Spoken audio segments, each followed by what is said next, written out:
నమస్కారం అయ్యా.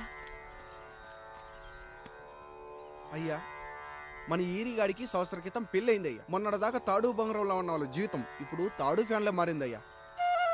తన భర్తకి తల్లిదండ్రులు ఎక్కువయ్యారయ్యా. కట్టుకున్న భార్యకి చీర కొనడం కంటే అమ్మా నాన్నలకు మాత్రం మందులు కొనటమే తన సంతోషం. పొద్దున లేచిన దగ్గర నుంచి తల్లిదండ్రుల పనులు పెళ్ళ ముద్దు ముచ్చట తీర్చట్లేదని తల్లిదండ్రులను వృద్ధాశ్రమంలో చేరిస్తే తను తన భర్త సంతోషంగా ఉంటామని వీరిగాడి భార్య సావిత్రి రచ్చబండి ఫిర్యాదు చేసిందయ్యా. చూడమ్మా, ప్రతి స్త్రీ జీవితం 3 ఆకులతో ముడిపడి ఉంటుంది. పెళ్లిల్లో మావిడాకులు, శోభనం గదిలో తమలపాకులు, ఆ తర్వాత భర్తతో విడాకులు. మావిడాకులు గుమ్మానికి కట్టొచ్చు, తమలపాకులతో కిల్లీలు కట్టొచ్చు, కానీ విడాకులతో కాపురాలను కట్టలేమమ్మా, కట్టలేం. నన్నేం చేయమంటారు? నాకంటూ కోరికలుండవా? భర్తతో సరదాగా ఒక్కదాన్నే గొడవ పడాలని, ఆయన కష్టపడి అలిసొస్తే పక్కింటి వాళ్ల కబుర్లన్నీ చెప్పాలని, వచ్చిన జీతం మొత్తం చేతికిచ్చాక నేనే 10ో 12కో చేతిలో పెడితే ఆయన కళ్లల్లో ఆనందం చూడాలని నాకనిపించదా? ఎంతసేపు అమ్మా నాన్న అంటూ వాళ్ల కొంగు పట్టుకుని తిరగడమే తప్ప నా పైట పట్టుకుని తిరిగిందే లేదు. నాకు విడాకులొద్దు, నా భర్త నాకు కావాలి. ఎరా, నీ భార్య చెప్పింది విన్నావుగా, ఏమంటావు? అయ్యా, మీరు నా వైపు కూడా ఆలోచించండి అయ్యా. 9 నెలలు నా తల్లి కష్టపడి కనీ పెంచితే 20 ఏళ్ళు నా తండ్రి నన్ను పోషించాడు. నిన్నగాక మొన్నొచ్చింది. ఇది మమ్మల్ని విడదీయాలంటే ఎలాగయ్యా? నాకు నా పెళ్ళం కంటే నా తల్లిదండ్రులు ఎక్కువయ్యా. మరి పెళ్ళెందుకు చేసుకున్నావురా? అక్కుల్లో పనికెళ్తుంటే అక్కడ మెస్ భోజనం పడట్లేదయ్యా. వెళ్ళామంటే పని మనిషి అనుకుంటున్నావారా? అసలేమనుకుంటున్నావురా? ఆడదంటే నీకంటే చిన్నదవుతే చెల్లవుతుంది, పెద్దదైతే అక్క అవుతుంది, పెళ్లి చేసుకుంటే భార్య అవుతుంది, ఆ తరువాత తల్లి అవుతుంది. మగాడేముందిరా, ఆఫ్టర్ ఆల్ తండ్రి అవగలడు. మగాడు పురుషుడు అని పలకాలంటే పెద్ద కష్టమేమీ లేదు. కానీ స్త్రీ అని పలకాలంటే నోట్లో కండరాలు, నాలుక అష్టవంకరలు తిరిగి కష్టపడాలరా.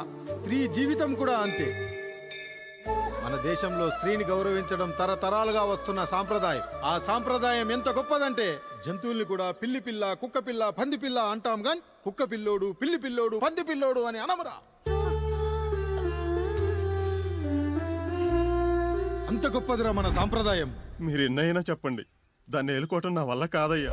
రేయ్, కడుపులో బిడ్డ ఆడపిల్ల అని తెలిసి ఉంచాలా ఊడ్చాలా అని ఆలోచిస్తుంటే పుడతామో చస్తామో తెలియని పరిస్థితుల్లో ఎలాగోలా పుట్టేసి పెరిగేసి ఎదిగేస్తున్న టైంలో తను పుట్టింది తన కోసం కాదు, ఎక్కడో పుట్టిన ఏదో కోసం అన్న విషయం తెలిసాక అమ్మ నాన్న కలిసి 1 కిలో లడ్డూలు, 1 కిలో చెగోడీలు పెట్టి దున్నపోతు లాంటి ఓ పెళ్లి కొడుకును తీసుకొచ్చి తల దించుకొని పెళ్లిలో కళ్ళు దించుకొని శోభనం గదిలో పడుకుంటే గుండెల మీద తాలి బరువు, శరీరం మీద వాడి బరువు మోసి మోసి వాడు వేసిన విత్తనాన్ని 9 నెలలు మోసి మోసి ఓ పండంటు బిడ్డకు జన్మనిచ్చి ప్రతిరోజు కోడి కంటే ముందే నిద్రలేచి నుదిటిన బొట్టు పెట్టి, వాకిట్లో ముగ్గు పెట్టి, స్టవ్ మీద గిన్నె పెట్టి, అందులో పాలు మరగబెట్టి, కాఫీ పొడి టీ పొడి కలిపి పెట్టి, పిల్లల నోటికి తిండి పెట్టి, వాళ్ళను బడికి ఎల్లగొట్టి, నిన్ను ఆఫీస్ కు తరిమి కొట్టి, ఒక చేత రిమోట్ మరో చేత కత్తిపీట పట్టుకొని ఛానల్స్ మార్చి మార్చి కూరగాయలు తరిగి తరిగి 11 గంటలకు మా ఊరి వంట, 12 గంటలకు స్టార్ మహిళ చూస్తూ, వీటి మధ్యలో వంట చేస్తూ కూరెక్కడ మాడిపోతుందో అన్న టెన్షన్ లో బ్రేక్ మధ్యలో అత్తగారికి అన్నం పెట్టి ఉద్దమందారం, ఆడదే ఆధారం, మనసు మమత, గోకులంలో సీత, స్వాతి చినుకులు అంటూ పగలు రాత్రి తేడా లేకుండా సీరియల్లో సమస్యల్ని తన సమస్యలుగా భావించి బరువెక్కిన గుండెతో అలిసొచ్చిన భర్తకు గుప్పెడంత మాడిపోయిన ఉప్మా పెట్టి అప్పుడు తిని పడుకుంటుందిరా. అదిరా ఆడదంటే.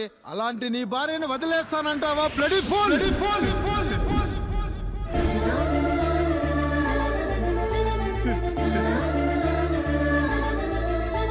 ఒక గుక్కలో ఆడదాని గురించి చెప్పాలంటే నాకు 3 నిమిషాలు పట్టిందిరా. 3 ముళ్ళేసిన నీకు ఆడదాని గురించి తెలియాలంటే ఎన్ని జన్మలెత్తాలరా. అయ్యా అయ్యా, నా తప్పు నేను తెలుసుకున్నానయ్యా.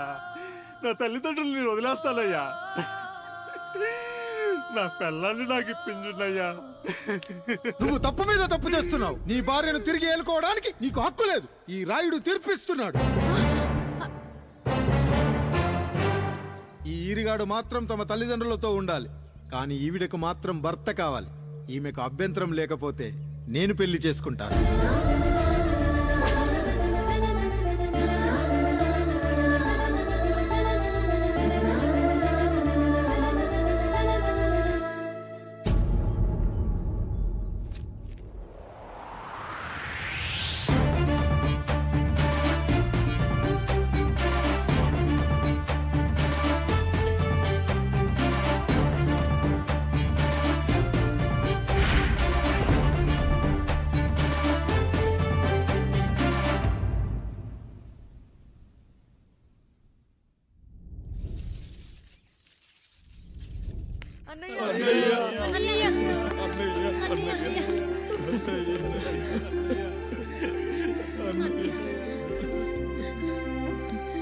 రాత్రి చాలా భయం వేసిందనయ్యా. ఇప్పుడు మమ్మల్ని వదిలి వెళ్ళకన్నయ్యా. రాత్రే కదరా మనం అందరం కలిసి పడుకున్నాం. ఎప్పుడో రాత్రి చూసామన్నయ్యా. నిన్ను చూడకుండా ఒక్క అరగంట కూడా ఉండలేకపోతున్నా. నిన్ను చూసి చాలా రోజులైనట్టుంది అన్నయ్య. రాత్రంతా ఎక్కడికి వెళ్ళావన్నయ్యా? అసలు ఎక్కడికి వెళ్ళారండి? ఇంట్లో దోమలు కుడుతున్నాయని అలా పక్కనే ఉన్న గడ్డివాం దగ్గర పడుకున్నా. మన రత్తాలు వాళ్ళ ఆయన ఊళ్ళో లేడంది. సరే అని తను తోడుగా తీసుకెళ్ళా.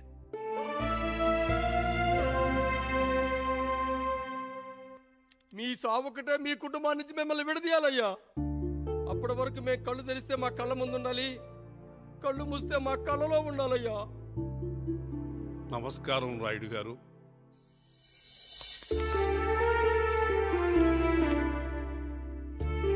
నమస్తే. ఏం జడ్జి గారు ఎప్పుడొచ్చారు? ఇప్పుడే. రాయుడు గారు, మీ కుటుంబం గురించి వినడమే గాని ఇప్పుడే చూస్తున్నాను. ఒక్కసారి మీ కుటుంబ సభ్యుల్ని నాకు పరిచయం చేయండి రాయుడు గారు. వాళ్ళు నా తమ్ముళ్ళు. నమస్కారం. మొత్తం ముగ్గురా? కాదు, నలుగురు. వాడు వేరే షూట్లో ఉన్నాడు. వీళ్ళు నా చెల్లెళ్ళు. నమస్కారం తల్లి. వీళ్ళు నా భార్యలు. నమస్కారం అమ్మా. వీళ్ళు నా బంధువులు. నమస్కారం. నా జీవితంలో ఎంతో ముఖ్యమైన, ఇష్టమైన, ప్రాణమైన మరో మనిషిని మీకు పరిచయం చేయాలి. ఆవిడే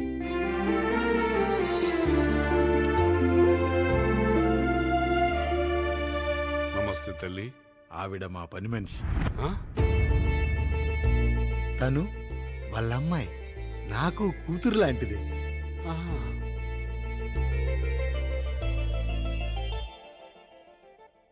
ఆ ఫోటోలోని వ్యక్తి ఎవరమ్మా? మీ ఆయన?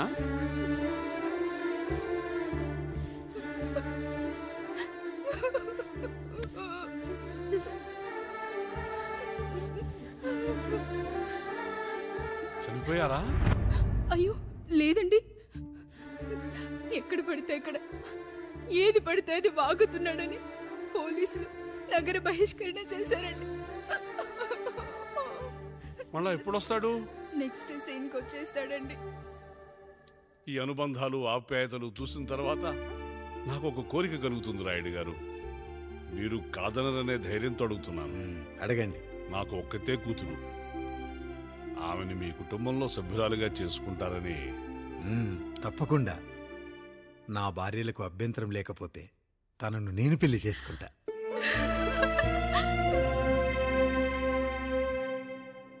అయ్యో, మీరు పొరపాటుగా అర్థం చేసుకున్నారు. మీ పెద్ద తమ్ముడికి ఇచ్చి చేస్తారని.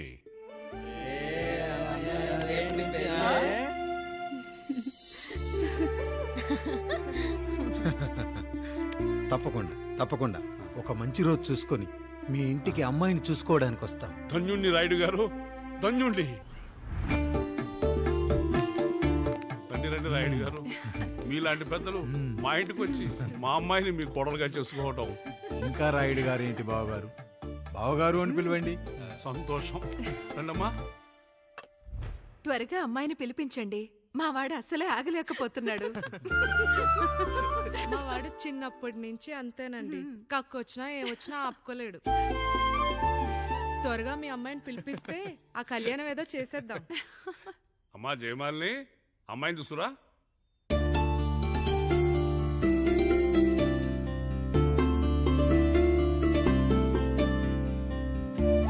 కూర్చోమ్మా. నువ్వు కూడా అబ్బాయిని చూడమ్మా.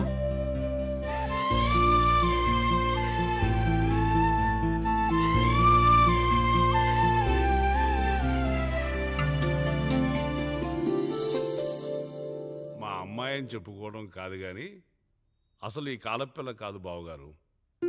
రాత్రంతా బయట తిరిగినా కోడి కుయ్యకు ముందు ఇంటికి వచ్చేస్తుందండి. మళ్ళా ఊరంతా నిద్రలేగిస్తే తప్పుగా అనుకుంటారు కదా. తను తిరిగే స్నేహితుల్లో పచ్చి తాగుబోతులు, తిరుగుబోతులు ఉన్నారు. కానీ ఆ విషయాన్ని తన మనసులోనే పెట్టుకుంటుంది కానీ స్నేహితుల గురించి ఎప్పుడూ చెడుగా చెప్పింది లేదు బావగారు.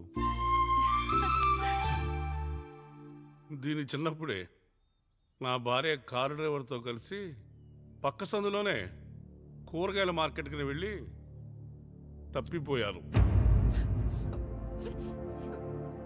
అప్పటి నుంచి ఎంత వెతికించినా మా డ్రైవరు కనపడలేదు, నా భార్య దొరకలేదు.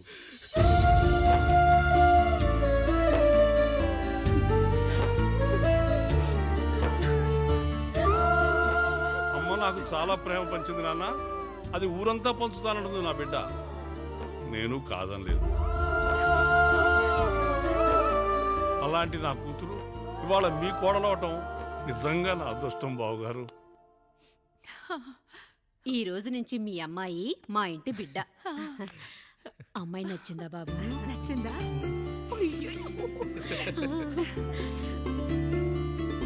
వాడికేం తెలుసు అన్నయ్య గారు, చిన్న పిల్లాడు. ఇప్పటికీ ఆకుని చెవులో పువ్వుని నోట్లో పెట్టుకొని తిరుగుతూ ఉంటాడు.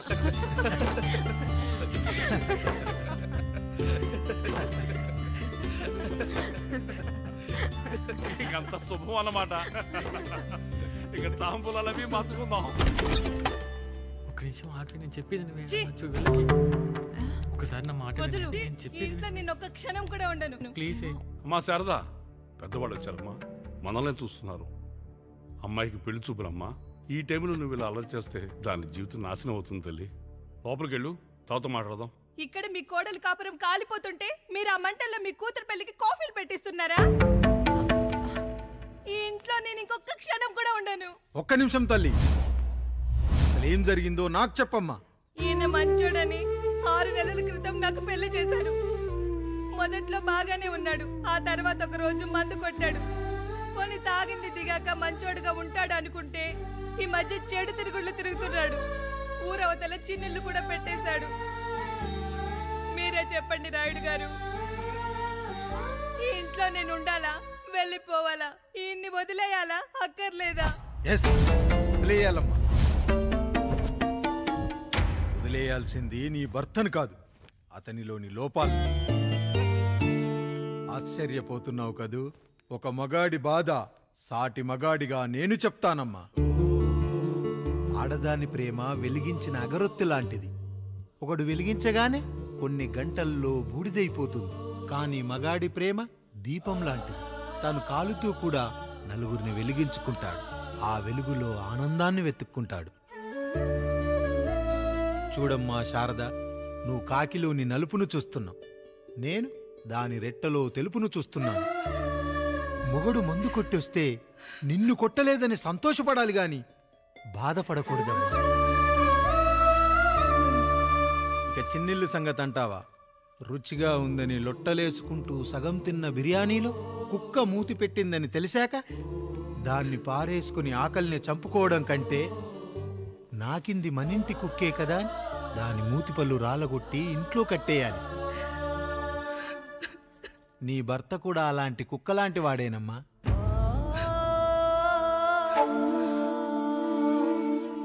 ఆడదానికి వయసొచ్చాక 3 ముళ్ళేసుకొని 90 ఏళ్ల జీవితం గురించి కలలు కంటుంది. అదే మగాడు 3 ముక్కలాడి 90 ml మందేయాలని కలలు కంటాడు. హౌస్లోనికి హౌస్ కీపింగ్కి తేడా తెలియని అమాయకపు జాతమ్మా మా మగజాతి. పండగ పూట తినే పాయసం రుచి గురించి మీకు తెలిసి ఉండొచ్చు. కానీ గరళం కంటే చేదుగా ఉన్న బ్రాందీని కక్కలేక మింగలేక తాగే ఆ బాధ ఒక్క మగాళ్లకు మాత్రమే తెలుస్తుంది. కష్టాల్లో ఓదార్చిన మందును సుఖాల్లో మర్చిపోకూడదని తాగడమే కాని మాకు మాత్రం తాగాలని ఆశుంటుందా తల్లి?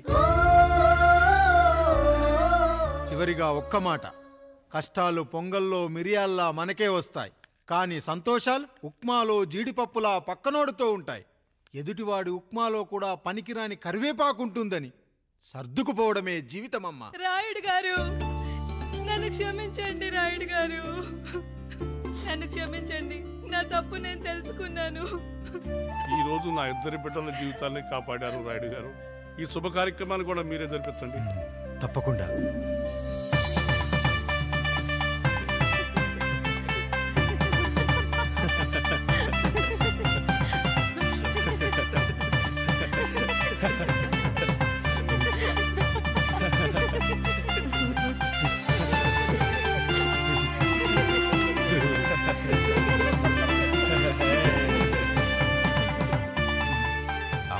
పండు మీరు దీవించండి. మేము దీవించండి.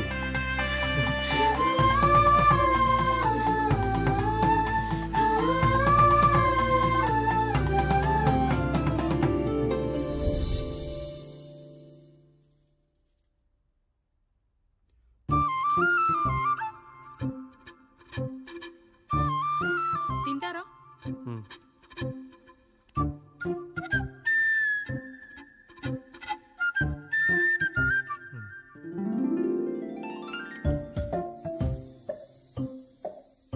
ఫస్ట్ టైమా?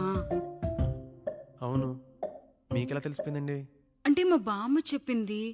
శోభనం గదిలో అనుభవం మగాడైతే మామిడిపండు పిసుక్కొని తింటాడు, అదే లేనివాడైతే మీలా ఇలా అరటిపండు ఓపిగ్గా ఒలుచుకొని తింటాడు అని.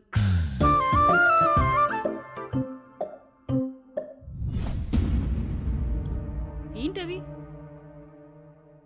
అవేంటో తెలీదా? ఫ్రెండ్స్కి పెళ్ళని చెప్తే హ్యాపీ బర్త్డే అనుకొని బెలూన్స్ ఇచ్చారు, ఫీల్ అవుతారు కదా అని 4 అక్కడ కట్టాను.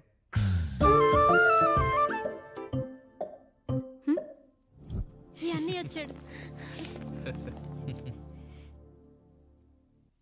పిల్లల గదిలోకి వెళ్ళారా? వెళ్ళారండి. మీరెంతా ఏంటి ఇంత రాత్రైనా ఇంకా పడుకోలేదా? మీరు లేనిది ఎప్పుడైనా పడుకున్నామా అన్నయ్య? అందరం కలిసే కదా పడుకునేది మావయ్య. సరే సరే, అందరం పెద్దోడి గదిలో పడుకుందాం. ఈ రోజు వాడి శోభనం కదా, అసలే కొత్త. పక్కనుంటే ధైర్యంగా ఉంటుంది. పక్క నుండి దగ్గరుండి జరిపిద్దాం. పదండి.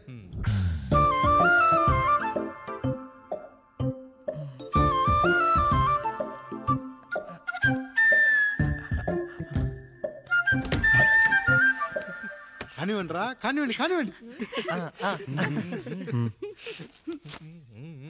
మీరేంటి మావయ్య ఇక్కడ పడుకుంటున్నారు? అదేంటమ్మా పెద్దోడా, చెప్పలేదా? మేమంతా కలిసే పడుకుంటామమ్మా. నువ్వు మాతో పాటే. అవును భార్గవి. మీరు ఊరుకోండి. మీరు ఇక్కడ పడుకోవడం నాకు ఇష్టం లేదు మావయ్య.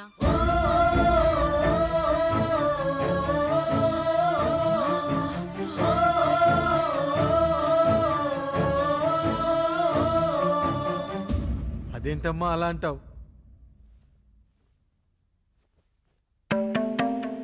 ఎన్నో చూశాం, ఎన్నో చేశాం. దుక్కి దున్ని కోత కోయకుండానే ఈ విత్తనాలన్నీ మొలకొచ్చాయంటావా తల్లి? అవన్నీ నాకు తెలియదు మావయ్య. మర్యాదగా బయటికి వెళ్ళండి.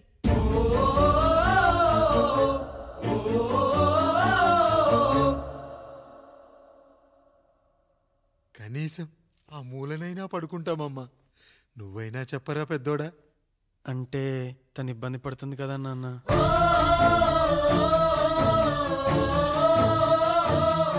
నువ్వు కూడా ఏంట్రా, పిల్లలేదో ఆశపడుతున్నారమ్మా. ఒక్కసారి ఆలోచించమ్మా. మావయ్య మీరు బయటికి వెళ్తే మేము తలుపులేసుకుంటాం.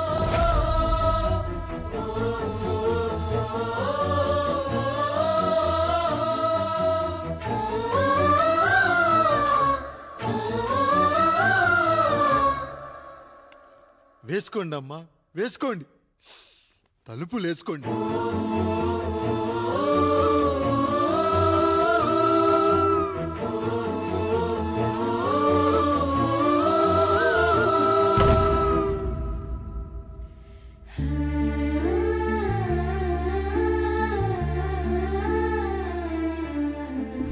నాయుడు, బిడ్డలు జాగ్రత్త. ఈ రోజు నుంచి వీళ్ళంతా నీ తమ్ముళ్ళు చెల్లెళ్ళు కాదు, నీ బిడ్డలు.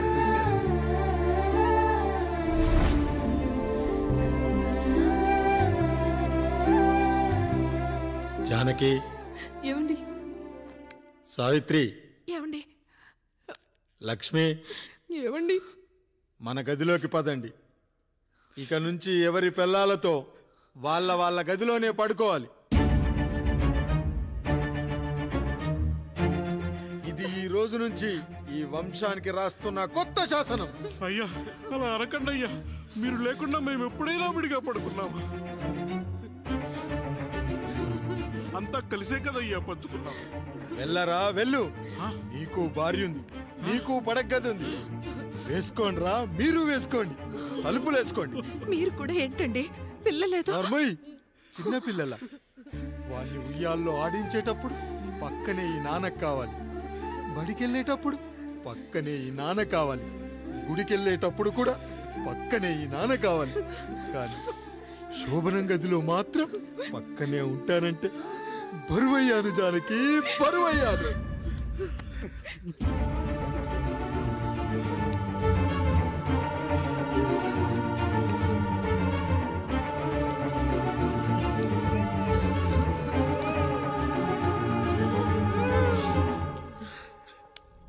ఏంటండి ఇంకా అదే ఆలోచిస్తున్నారా?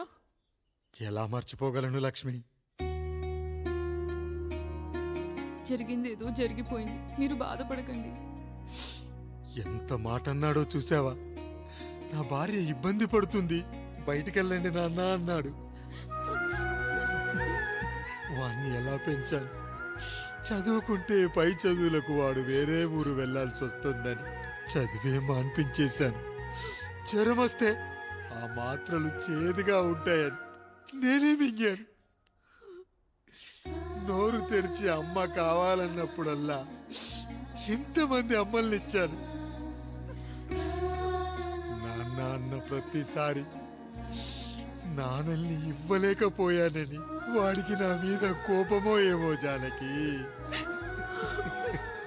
నిజమేనండి, మనమంతా ఇలా లేమే. మన కుటుంబానికి దిష్టి తగిలింది.